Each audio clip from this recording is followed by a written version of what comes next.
day there's a free testing for year 4s, and at 2:30 there's a free testing for year 5s. And if you have more questions or this isn't enough, there will be a second webinar at some point in November.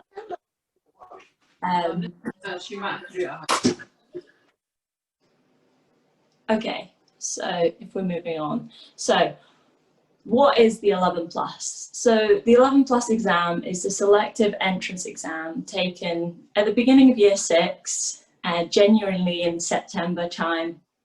And what is in the test, topic-wise, will vary from where you are in the country and what exam board you're on. But they will all cover the following topics, which is spelling, punctuation, grammar, vocabulary, literacy, comprehension, creative writing, arithmetic, spatial awareness, pattern recognition, and mathematics.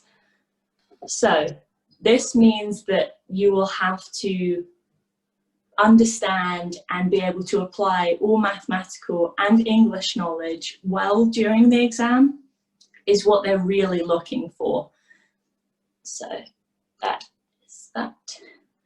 So lots of people ask, why even take it? Why take the 11 plus? What is the benefit? What will grammar school give you that state school can't? So in most grammar schools, the biggest thing that you will be able to get is obviously achieve better grades, because as most of the students are at the same academic level as you, you can then progress as a class a lot quicker. And as a group, you will just understand and be able to advance. So it has been proven that grammar schools have better GCSE and A-level grades overall. So this means in the long run, it is a good step in the right direction academically. Grammar schools also do help for getting into better universities. They have better support, as there's normally less children than in state schools because it is a selective process. So what exam board will you be on? Because there are so many and I know it's very confusing. The main ones are CEM and GL, and you don't choose what you get to take.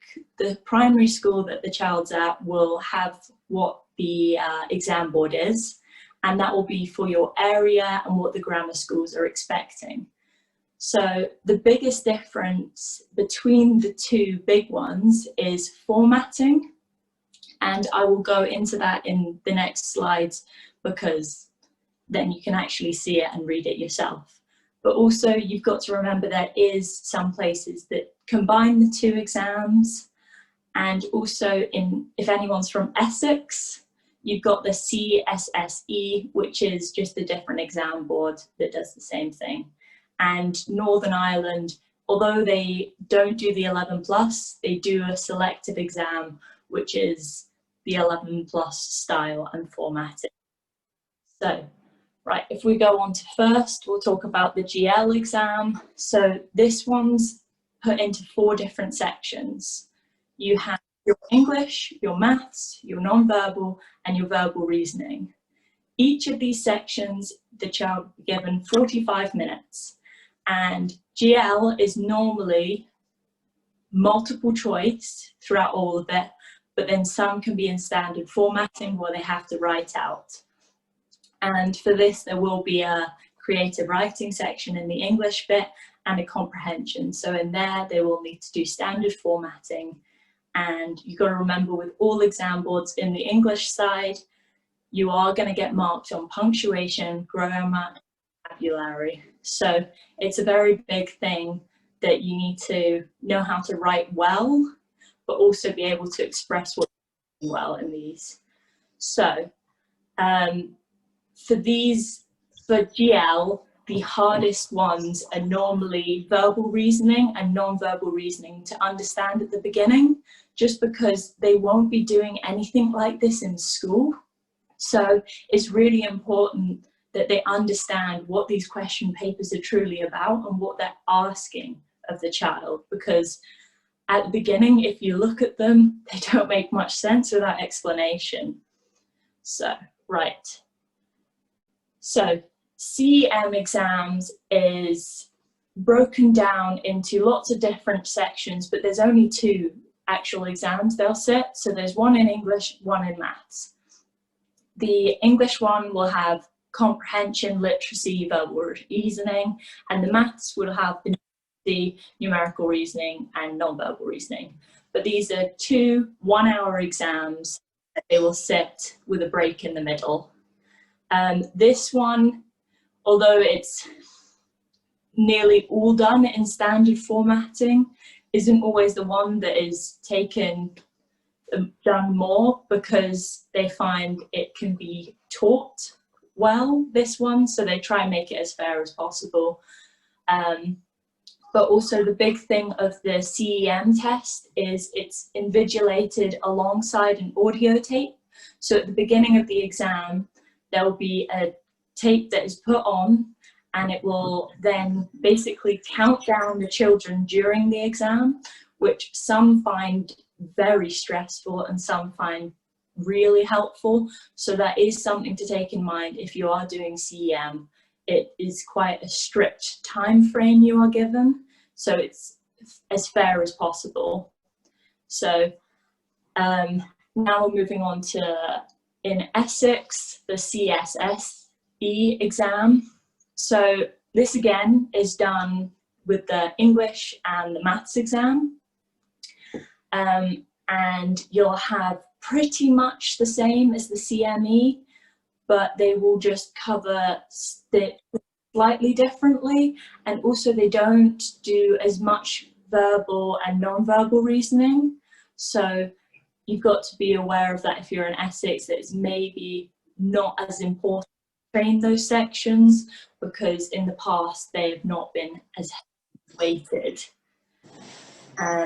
Okay, right, so Northern Ireland, as I said before, they don't have the 11 plus, but they have equivalents, because they still have selective schools, and in Northern Ireland they have 2 exam boards, and both exam boards have the same 11 plus topics and both focus on the English math.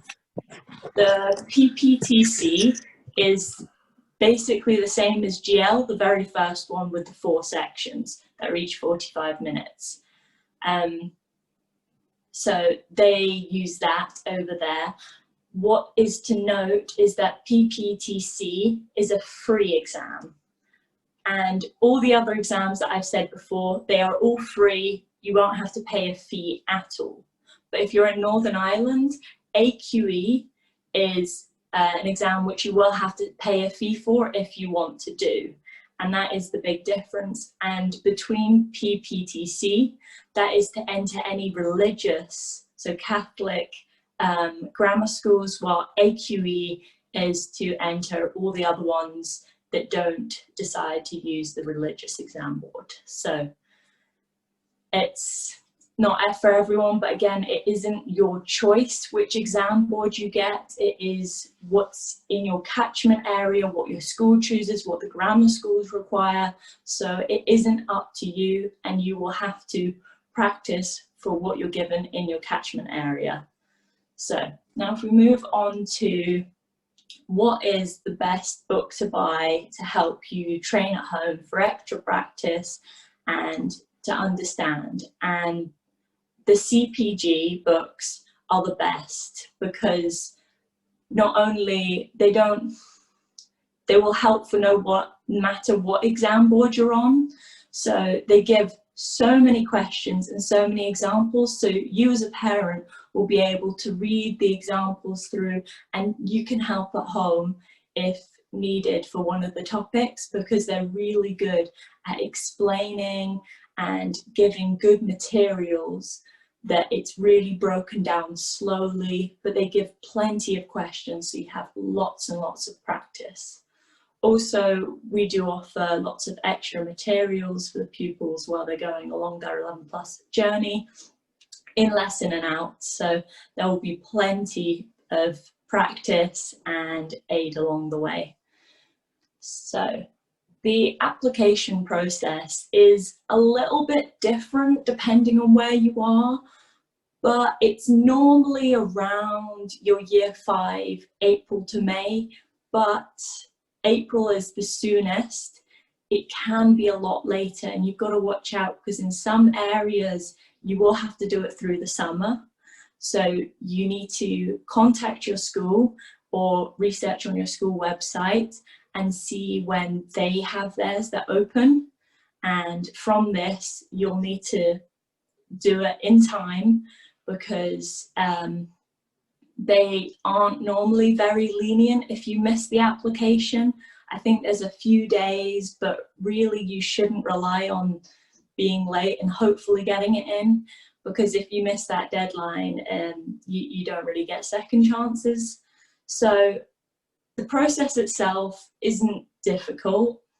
You'll need to fill out one form, which some schools require, where you're basically saying, I want to take the 11+ exam, your child's name, and in Catholic schools, if you're in a primary Catholic school, sometimes you'll need a form to be signed off by a priest, which doesn't happen everywhere. And again, you will need to do your research because it does change from county to school to area.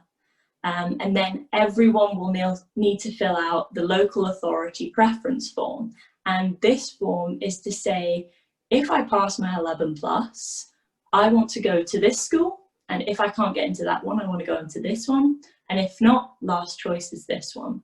Because something to be aware of is, even if you pass your 11+, you don't necessarily make it your first choice. So be open-minded, and when there's open days, visit more than one, because, well, you might change your mind with the open days, but also you've got to be aware that with so many people taking the 11+, more and more each year, it's harder and harder to get into the school that you want.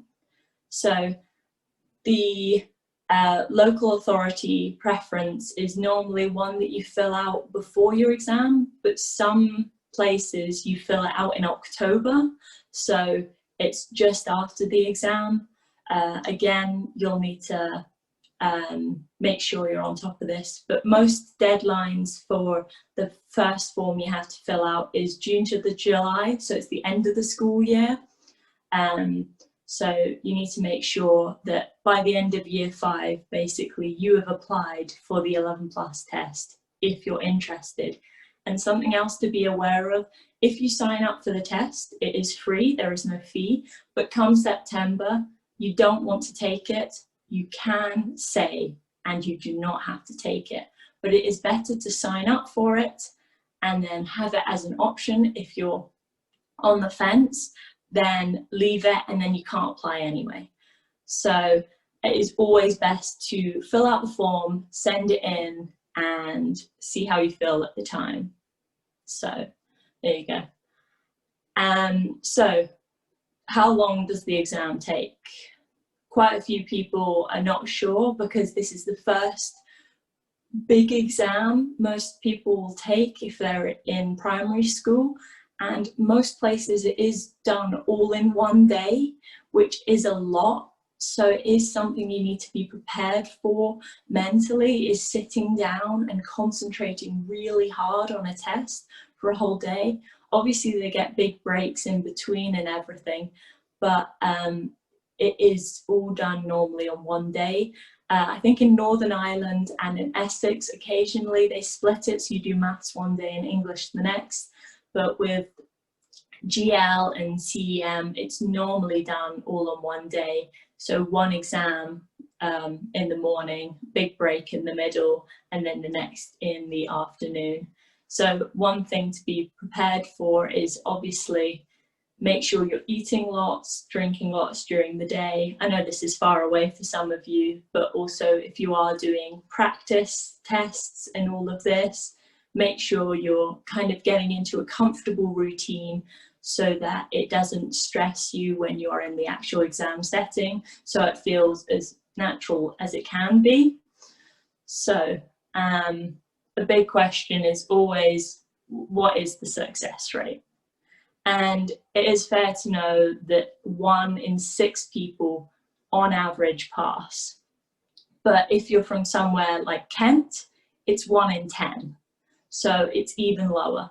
1 in 6 is the average. It can drop to 1 in 3 in Northern England, but if anyone's from the south, especially like London and Kent area, it is very high because there is lots of people that want those spaces.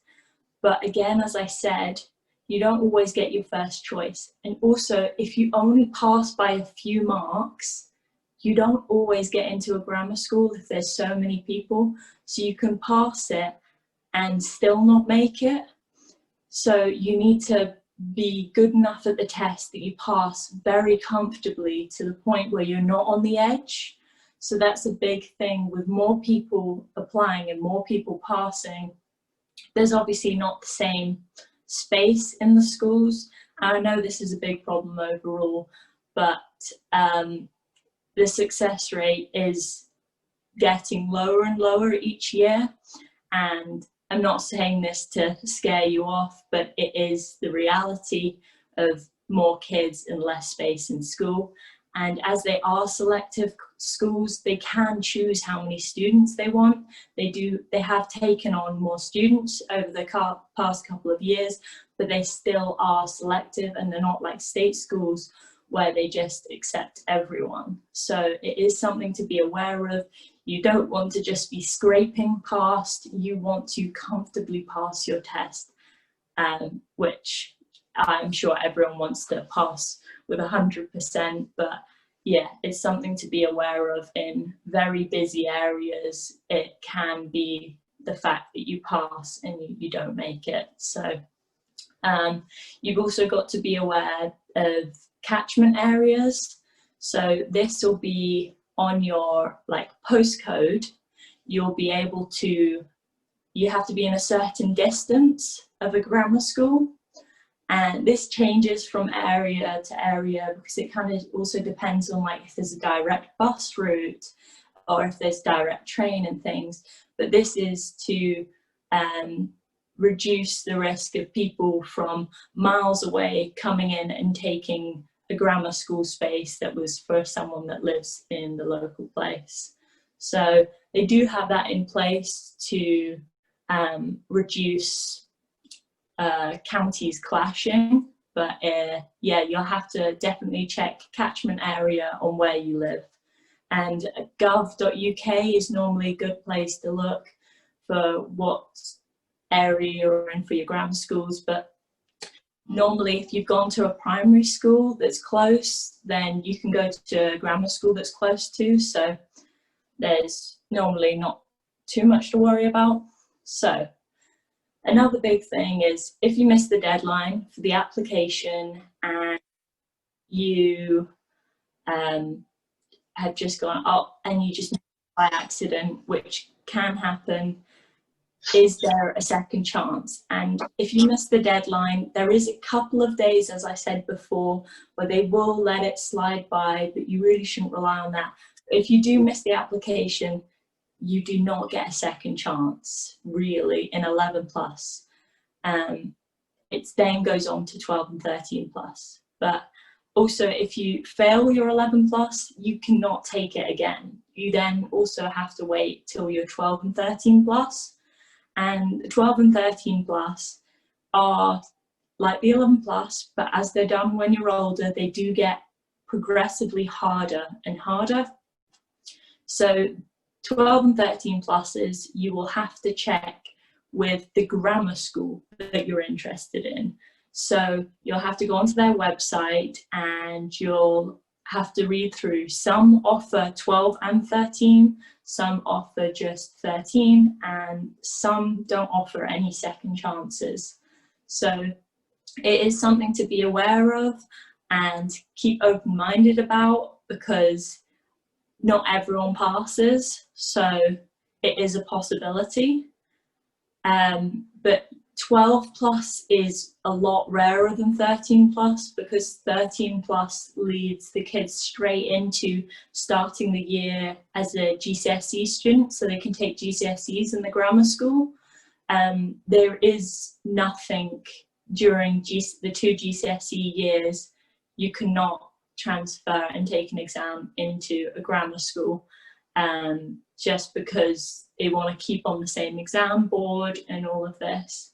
And then after that, it's for A levels, but that is many, many years away. So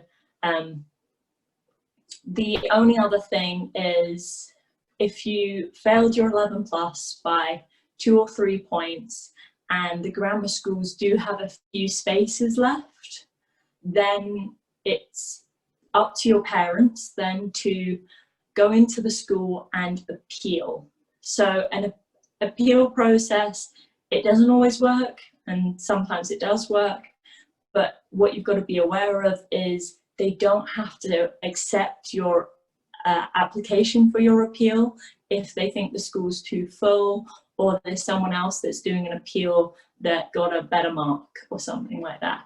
But for an appeal, you will need to contact the school you're interested in. You will need to get a teacher from your primary school also to sign a form.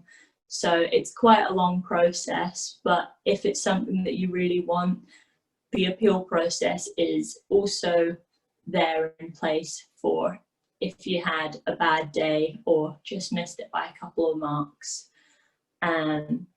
So now if we talk about, so as I said before, grammar schools are free, but in English grammar schools, if you are academically gifted in art, sport, music, or you're really good at like maths or English, then you can get like funding in a sense, where they give you like a financial reward for your talents. So it's not a scholarship per se, but because they can't pay school fees because there are none. So it will just be paid to you to say congratulations and basically reward you for your efforts in your talent. But there are some selective schools that use the 11 plus that aren't grammar schools, and for them, if you're interested in a scholarship, you will have to go on the website and you'll have to research their process. Most of the time they will have a bursary and scholarship section, and it will be just a form you have to fill out and send before a deadline. And you normally hear back if you've been accepted or rejected in 2 months. But the best way of getting scholarships is if you're extremely talented at something, and your eligibility sometimes depends on your parents and their income. So it's sometimes completely out of your control. So don't be disheartened, but if you are looking into a selective school, then please do look on their websites, because they will say if there is anything available for those families that can't afford it. Yeah. So big question is, do I need a tutor and do I need to practice? Now, I've been a tutor for 11 plus for 2 years, and I can say with great confidence that my pupils have passed the 11 plus exam, not only comfortably, but happy and ready for the exam. So I think tutoring helps not only academically, but it helps in the fact that you will be ready for the exam, comfortable, and you'll really understand what situation you're getting yourself into. And not that it's a bad one, but for a lot, this is a stressful time, and some children really, really feel it, and some aren't really bothered. But for most, it is quite a stressful situation. So with tutoring, not only does it help academically, but it helps mentally for some children. And to be honest, with the 11 plus exam itself, practice, practice, and practice is the one thing that will just help. It will make it so much easier, because then you won't be flustered if you see any questions, because you would have seen something very similar before. So it means that like the more you practice, the easier it will be, really. So I would really recommend lots of practice, and obviously not practicing exam questions straight away, but especially in year 5, you'll be doing lots of like mock questions and practicing your ability to apply the knowledge you've learnt. So if you're interested in grammar school ratings, I know some parents are very interested in this and some aren't, then you'll have to go onto the gov.uk website, and they have all schools ranked, but you can't separate like grammar schools from state schools and private schools. So you'll just see a big list of all the schools. But if you go onto your local authority website, most of them have the schools in the county ranked, or just in the local bit, all ranked from best like grades and stuff for the year. Some have it for GCSE and A level, some have it separated.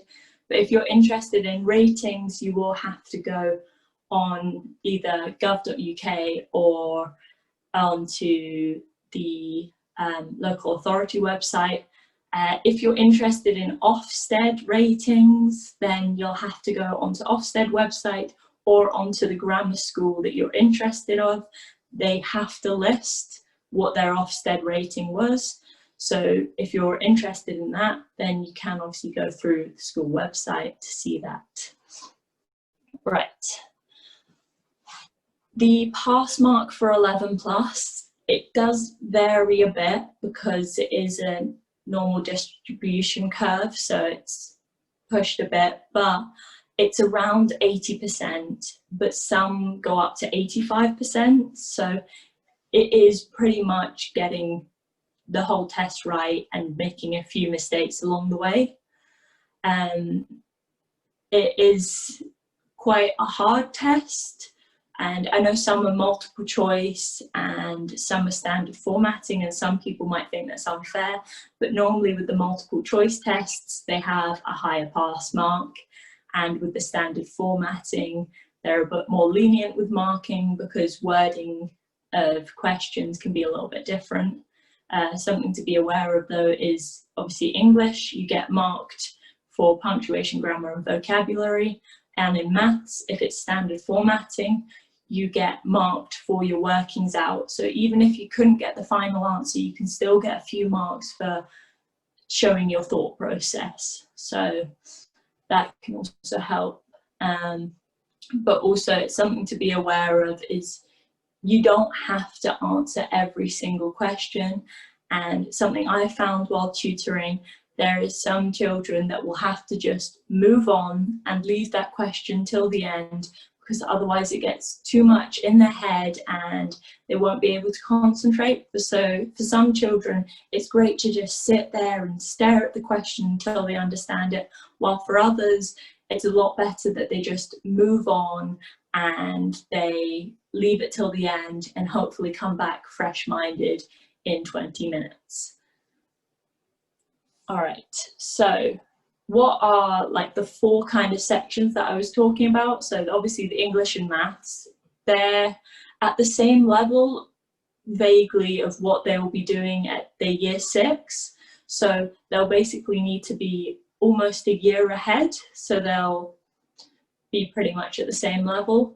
And verbal reasoning and non-verbal reasoning are things they won't have encountered at school. There's a few sections they might have seen, but it's really quite different and they won't be taught it at all. So you will need to either do it through a tutor, which can help and aid you, or learn it on your own because the school will not teach this. Right, so if I go through each individually, we've got English, and in English you can have anything from comprehension, literacy to creative writing. So the comprehension tasks are where they give the students normally 10 to 15 minutes of allotted reading time. So no one will be able to write during this time, and they have to sit and read through the exam, and they'll have to read the whole passage and all the questions And when the 10 minutes is up, then they can put the paper down, start writing, and start the process of finding the answers to the questions. This is done like this so the children know how to separate their time, because as this is, again, the first proper exam that kids have done, I know they've done SATs and CATs, some kids, but this is a bit different. So they will be given an allotted time of reading where they don't have to write at all, and it's just about reading the passage and understanding. So don't practice for a topic in general, because there isn't any topics that will come up one year and they keep reoccurring. It can be anything from school to travel to food.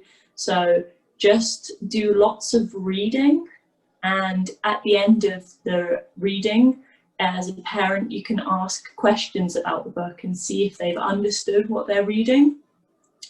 So with literacy, this depends from board to board, because not all boards do literacy, which is something to be aware of. Some cover more literacy in the verbal reasoning, but with CEM, they do closed comprehension, which is where they have to fill in missing letters into a text. So they'll have to read through and be like, oh, there's a T missing there, and then they have to like correct it. Basically, they have to read a passage, correct the writing, and correct the punctuation in some places. And this is to understand their English level. So it does change from board to board, but overall the literacy is to test vocabulary. And for some, there's like jumbled like sections of sentences. So you'll have the words in the wrong order, and then they have to write the sentence perfectly written out. And that is just testing your understanding more.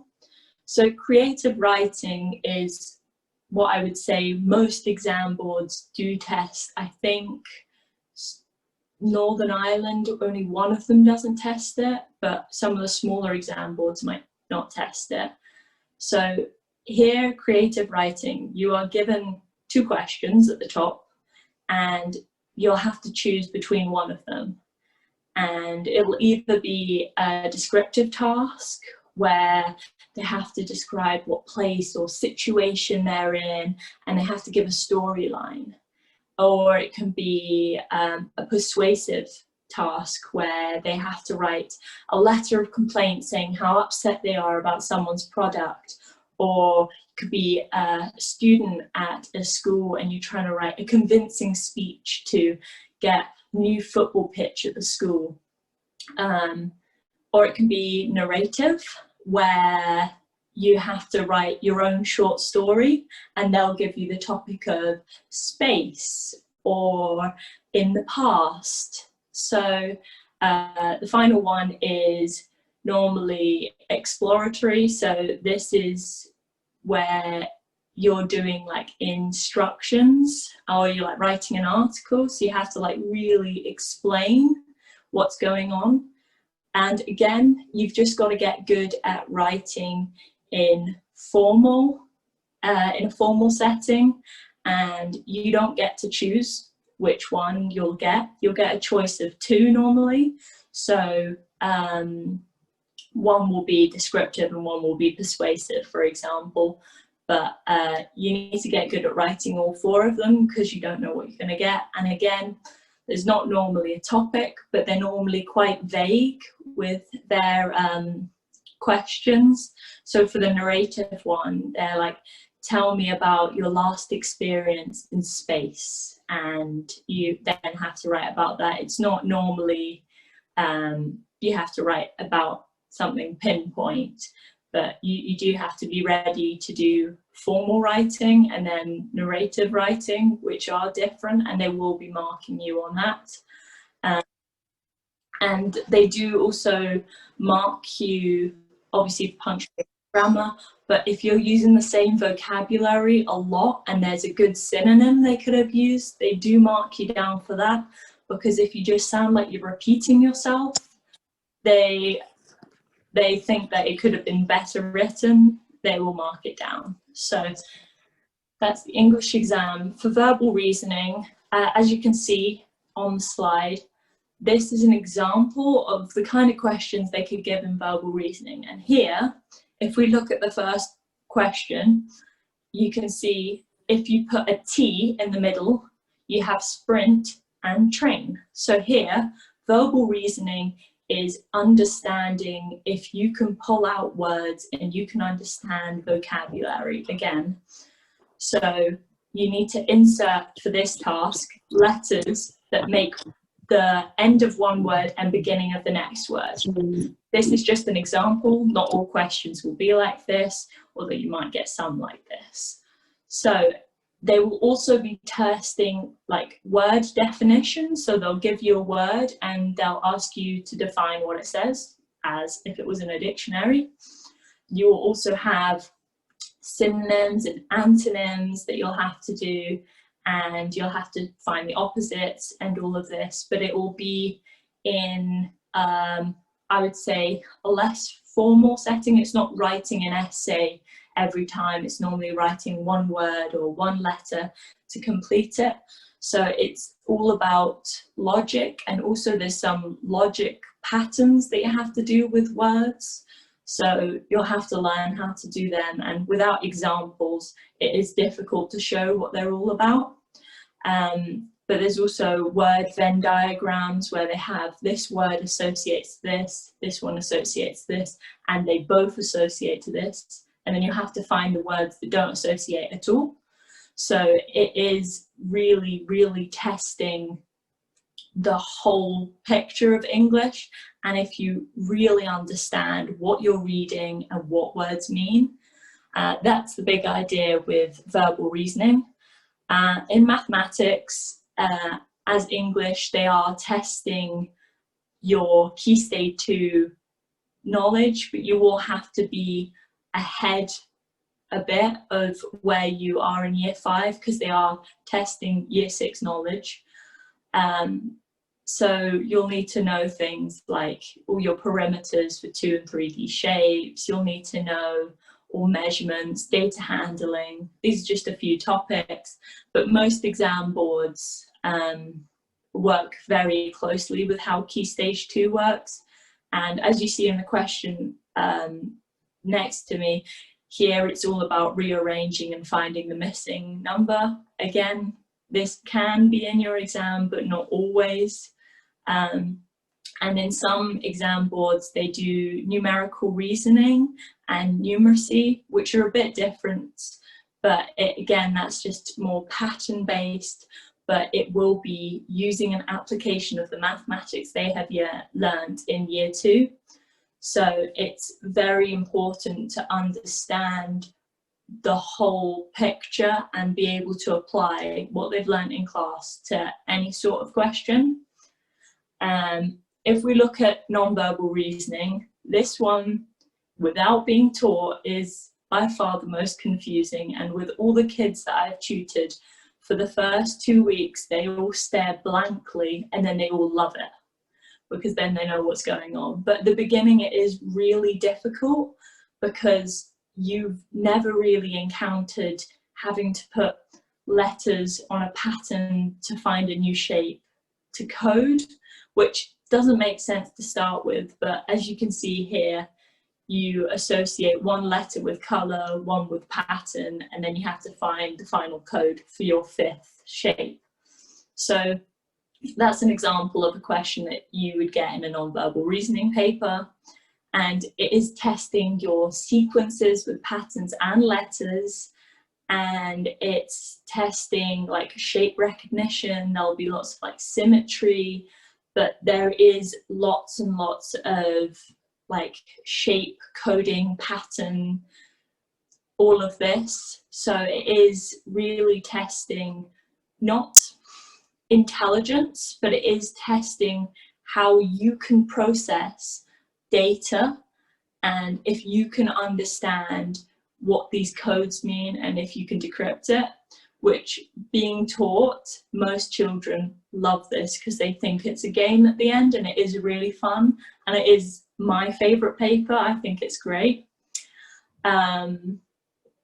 So if we move on, so the big timeline with learning is they start by just learning the basics. In year 4, it is just about learning. It's not about sitting the exam. It's not about that at all. It is learning what is verbal reasoning, what is non-verbal reasoning. It's building up that knowledge, the vocabulary, the arithmetic knowledge. It's really building on the basics. And then year 5 at the beginning, you'll be completing everything and finishing what you did in year 4.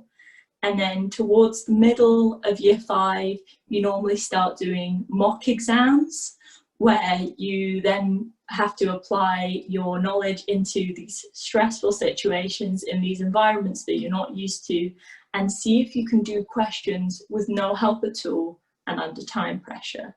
And then year 6, at the very beginning, you'll have 1 or 2 weeks where you can brush up and make sure, but then it's just on to the 11+ exam.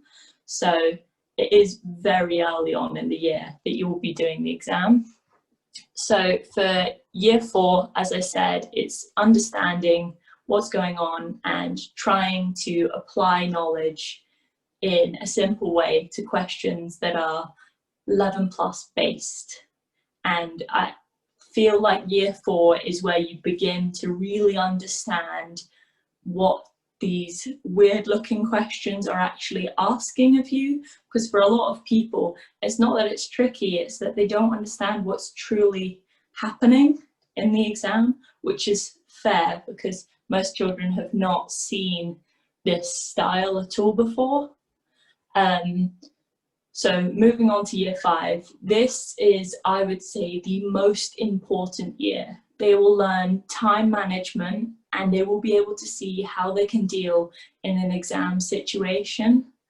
And also, being a year older than they are in year 4, they are a bit more mature, so they normally know how to settle down more, they can understand more.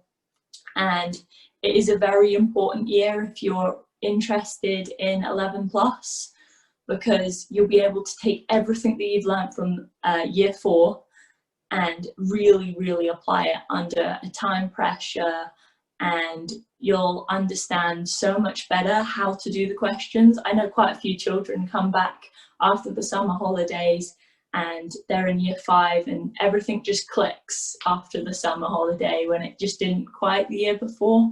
So for some children it takes a lot longer than others, but year 5 is the most important year. And year 6 is the final preparations. So for most of you, this is 1 or 2 years away. And this is making sure at the beginning you are ready, you are comfortable, prepared, and you have your checklist of things that you need in your exam and all of this, and you are really ready for what the exam is going to be. And then finally, it's the exam, and you'll have to put everything, all that work for the last 2 years into this one exam, which for most that get tutored ends quite well, but for some, sadly, it doesn't. But it isn't the final exam, obviously, if you are still interested in grammar schools, but it is the exam that we are training for. So yeah, well, thank you all for listening to me talk for a very long time, and if anyone has any questions, now's a good time to ask. So. Hello, Anila. Hi. It's Midhuvantika parent. So you mentioned early in the slide that there are 164 grammar school in England. Yes. So for example, I currently live in Hertfordshire. So in case my kid passed the exam and scored well, but he didn't secure any place in grammar school, should I go and apply in other counties and other areas in England? So sadly, if the grammar school's not in your catchment area, so you can only live a certain distance away from a grammar school, it doesn't work like that, sadly.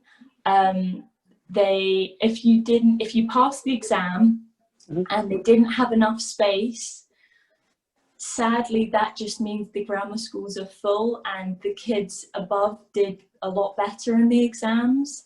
So you'll have to research, but you'll have to find if there's any other schools in the catchment area, because they have a rule so that people can't come from miles and miles away. No, I understand, because for me, it's just a project. I can travel anywhere. So in that case, if I give a promise over to the grammar school that I will move to close to the area, if they allot seat, will that work? Because I don't live here. Yeah, so if you are moving into a different area, yeah, of course you can change school and you can apply and appeal to other ones if you have the 11+ mark and everything. Yes, that does work. So, does it mean, like, as the parent was asking, that if the school doesn't have a selection process of having a catchment area, then is there an opportunity for them? Like, if there is no catchment area as a need for some schools, so they can still apply for those? Yeah, so there's a few, I don't think there's many, but there are few that have no catchment area at all, so anyone can apply to them. They normally do this in areas where they're a bit further out, so people will have to travel in, because then it's unfair to say, oh, you have to be within 3 miles. But yeah, anyone can apply to schools with 0 catchment area. So even if you live in the north of England and there's a school in Sussex that has a no catchment area, you are allowed to apply. Yeah, so we will try to share some information on our website later on for the catchment areas and those which are not. And as Elle mentioned, we will be also having another webinar in November regarding deconstructing around the catchment areas and the schools. But all this information is available online. You can search for selective schools, independent schools, or grammar schools. You would get some information, but we will try our best to deconstruct things around this area as well. The next webinar. Yeah, thank you, Deepa. Also, I'm also interested, like some of the grammar school will give weightage to the music or any other art talent as well. So yes, if you get those kind of lists, say for example, Midhu play piano well, so okay. it's something. So for music, normally they do it, does he take any of the grade exams? So is he like a grade 3 or 4? Sorry, Anil, we just moved to India. She's moved from India to UK. She is like 7-8 months old in the UK. So probably, yeah, that's what I need a suggestion. If I ask if something valuable it will add, I can put her across some courses and apply for some exam this year itself. Okay, it's just because grammar schools for music normally work on the grades that they do in the UK. I mean, I'm sure there is a transfer and everything, but normally it is done on the grade and the exams that they do in music separately. So, okay, for example, the independent schools take ABRSM as their grade for up to grade 5 or 6. You need to be on. In music, for piano, for example, the independent schools consider it. Okay. Hello. Hey, hi, I'm Padmini. I wanted to inquire about children applying from schools other than London, countries other than London, let's say from Asian countries. So can children apply to grammar schools from abroad? So this again depends, because obviously they'll need to attend in person. So there are selective schools, so ones where you'll have to pay but still have to take the 11 plus, they are normally a lot more open to this because some of them are boarding schools as well. But you normally, if you are planning to move over, then yes, they are, because they will accept it as you moving into the local town or local authority. So they will accept it as long as the child's going to be in the area. Okay. So, what I wanted to know is about the free schools, like the grammar schools are the free schools. Somewhere I read on the net that the child, if is not residing in the UK, then they can't apply for grammar school at all. So I don't think this is true. I do think you have to be enrolled into the English school system. So I think you still have to be in the school like process, but I don't know 100% on that topic. But normally, if you're in an English school or you're transferring into one, they can't really tell you no. Okay. So yeah, you might have to do your like year 5 year in the English school system. Okay. Okay. All right. Thank you so much. No problem. Hi. Sorry, I have a question. Yes. Yeah, I just wanted to know, you just talked about the catchment area. Do you need to move in the catchment area before the exam or like after you get the chance in that period? So catchment areas, if you're doing your local authority form, which is the form that you normally have to do a bit before the exam, some places is after, but mainly it's before, you'll only be able to apply to places in the catchment area at that time. So you will have to live in the area at the time or have proof that you're moving. Okay, I understand. Thank you. Yeah, because as Elle was mentioning earlier, that apply probably in April to June or July. So while you're applying your form, then the child is still in year 5. Yes. So that's why your catchment area would then be where you are in that period of April to July. Yeah. So can I ask you the next question, please? And yeah, sure. And also, but some schools do not need catchment area. It's not that every school needs catchment area. It depends on the school that you're selecting. Yes. Yeah, sure. Thank you.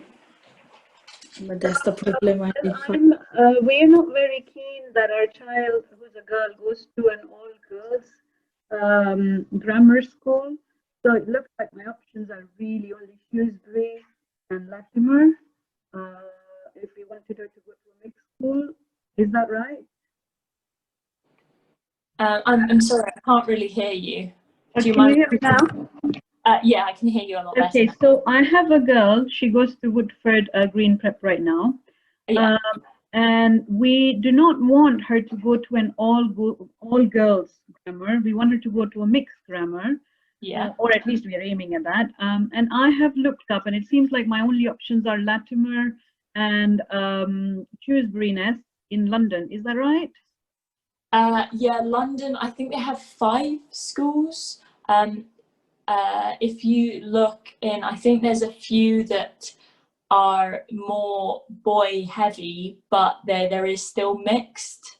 They have one school as well where the boys and girls they're 2 different buildings, but they mix for subjects. Okay. I think it's like they do register. Where can I find this information? Because I've been searching and I could only find these 2 schools.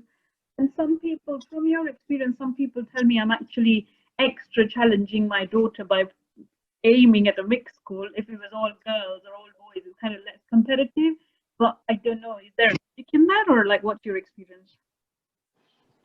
So I would say that going into a mixed grammar school, as there are less, it is more challenging and there's normally less spaces. So I would say that. But if in your area all they offer, which London is mainly boys and girls schools, are very limited, then yeah, is normally smaller. But I mean, if you go on to London school website, normally they do have all the grammar schools like listed, and they normally do say if they take boys and girls in. Okay, thanks. Thank you. Appreciate that. Yeah, and we are trying to create a comprehensive list of schools and the catchment areas, and you know, the admission timings. So we are trying to create that, and will be available. It will be available for everyone on our website. Thank you, Deepa. That we really appreciate it. Thank you. Because all these information are available on the Google, but it's again onto the parent to take the bits and pieces from everywhere. So. Yeah. But we will be just consolidating. We are not trying to create anything new, but we are just trying to put things together in an organized way for all of you. We'll send that across shortly. That will be very helpful, Deepa. Thank you. Thank you. Hi, So we I have have a last question. couple of questions to be taken. Yes, please go ahead. Yeah. With respect to Northern Ireland and London, she was mentioning that there are some differences in the exam, right? But whatever they learn over here, over in Northern Ireland and London after the exams, like, I mean, going forward from year 7 until the GCSE, is it all the same, or, you know, the syllabus would be different? Right, so Northern Ireland, I would say, is a little bit different just because they don't follow the same English system, just as Wales and Scotland have their own slightly different system. So I would say year 7 to year 9 is very different, but if you're taking GCSEs, if that's the end goal, then normally they kind of funnel into the same topics. So if you're looking to like change from Northern Ireland to London, say, normally that is possible because from year 7 to year 9, they're all learning at the same level, but maybe not the same topics in the same way. Okay, so it is possible, like, you know, if at all my kid joins here in year 7 and then, you know, to shift to London, any other grammar school would still be possible? Yes, it would be. Yes. Okay. Yeah. And creative writing is a part of, you know, each and every grammar school, or is it just selective grammar schools have creative writing? So creative writing is normally a big part in all the English sections in the exams. So it is, I think PPTC in Northern Ireland doesn't do it. Okay. But, I think they do a different kind of essay style question, but I'm not 100% sure on Northern Ireland just because they got rid of the actual 11+. Okay, but still they are like, you know, I mean, they conduct it in the same way as 11+? They are counted in the same way. Yes, they are. Okay, they're still selective, like academically able children's schools. Okay, thank you. So any more questions? Hello. Yes, I have a question, and it might be too specific for this forum, so I'll just present the question, let me know. What I was interested in is how would I find out the topics that are in each of the areas that are being examined, so verbal, non-verbal, and mathematics. How do I know when the child is ready for the 11+? So what topics should be covered and at what level? How would I know this?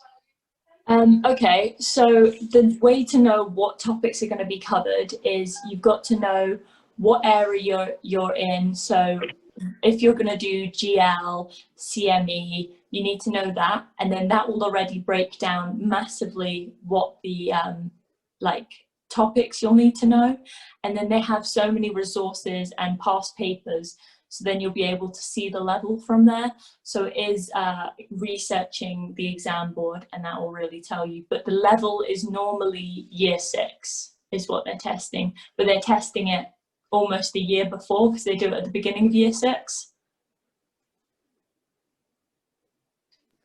Okay, so these guidebooks such as the Bond and I think Schofield and Sims, if we follow those, is that a good guide of what's going to be in the... Right, okay. They are at the level that the exam will be sat at. They do get progressively harder because they're trying to teach you at the same time, but the like end 5 questions for each one, that is the 11 plus level. Right, perfect. Thank you. Thank you very much. So we can take one last question because we have the year 4 writing their free assessment at 1:30 with us and year 5 at 2:30.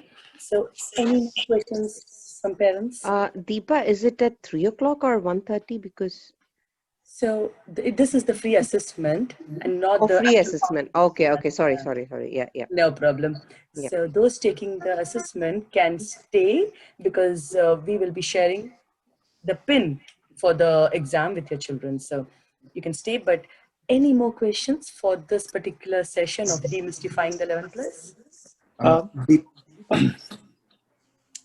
Sorry, Guna here, Midhu Andika parent.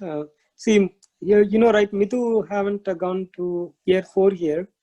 So Annabella told year 4, whatever learned from year 4 has to be applied on year 5.